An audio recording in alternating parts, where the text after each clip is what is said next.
Tony and Khabib's press conference was kind of a highlight of the weekend in many ways. So whenever you have a special fight, there's ways to tell.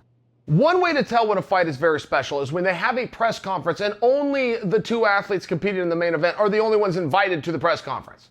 That only happens in a very rare situation where a fight is big enough and the athletes can command enough attention that they and they alone, along with Dana White, can take a stage and bring in an audience and do numbers and get media to come out. I mean, it's a really rare thing.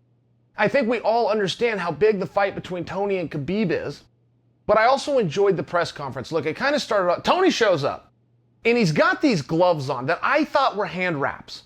Where I was sitting, I thought he wrapped his hand in kind of like this cool way, but other people were telling me, no, it was like a luchador glove. Okay, fine.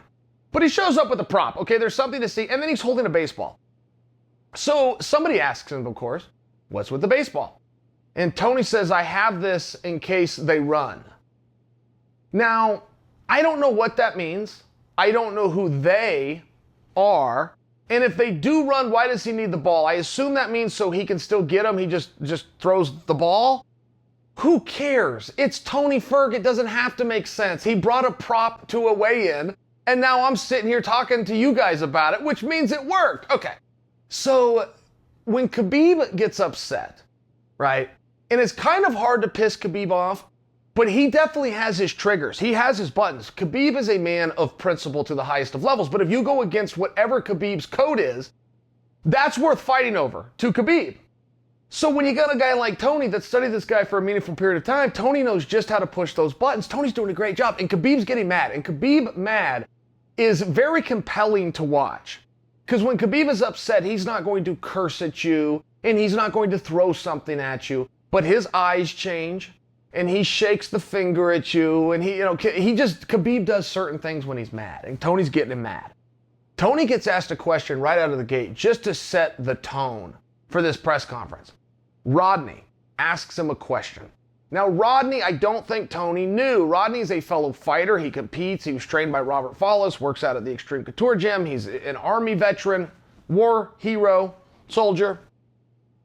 And he's had to work with many people who have PTSD, which is a mental ailment when they come back. So Rodney asked Tony a question about mental health, but Rodney asked it in a very complimentary way, letting Tony know what a cool thing it was to come out and speak publicly. Okay, Rodney got misinterpreted, and Tony responded with two words, F you. Rodney then attempts to clarify what he meant. Oh, no, Tony, I was complimenting you, and Tony responds with two words, F you. And this opened the gate. So now you got Tony Ferg in a bad mood, wearing gloves that I thought were hand wraps, holding a baseball. The whole thing was like, this was so visually stimulating to be part of this. I mean, something's happening here. That was the situation. Without knowing what it is, without knowing where that's going to go, something is happening here. In the world of entertainment and theater, that's enough. If you can fulfill that, if somebody stumbles across you with all the multiple options that they have in today's digital world, and they stop what they're doing because something is happening here. Okay, so you get to the very final part of this. Tony, who brought his belt, his interim championship, which, by the way, I think he has every right to bring. Tony was the interim champion who never lost, but somehow is no longer the interim champion. Remember when they did that to Colby? Colby was the interim champion. Colby never lost. Colby's no longer interim champion. What? And by the way, the interim, this means something. This is very meaningful. What those guys, both Tony Ferg, Colby Covington, what they had to go through to earn that, and then somebody takes it away. A little bit weird, so Tony brings it with him. Tony, for reasons unknown, when he comes to face off with Khabib, instead of holding the belt or wearing the belt, chooses to lay the belt down. I don't know what it means. I don't know how to interpret this piece of theater. I'm just telling you what happened. Khabib, for reasons unknown, kicks the belt. Now, that isn't like taking a guy's flag and throwing it on the ground. Remember when Mayweather and McGregor had that face-off? One of the fans passed up the Irish flag. Mayweather had it in his possession, and Conor gave him a very serious threat about, you better not let that flag touch the ground. It wasn't something like that. But Tony himself was stuck on what his responsibility and reaction to the gesture of his belt being kicked and shooed away by Khabib should be. And I could see Tony trying to gather his thoughts like, okay, how mad do I need to be? I just put it on the ground. I don't particularly really care about this belt. I just bought it out as a piece of theater. They're even saying that I don't, not even the champion anymore.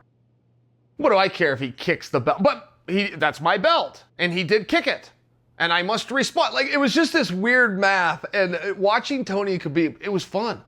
The fact that that fight is getting closer and closer. Tony did say one thing that stood out, and I thought that I should share this with you guys. At the initial press conference, not this one, the initial, for the announcement of Tony versus Khabib, Tony told the audience, I am auditioning coaches and training partners now. Let me know if you're interested in training with me. And he said this to the fans.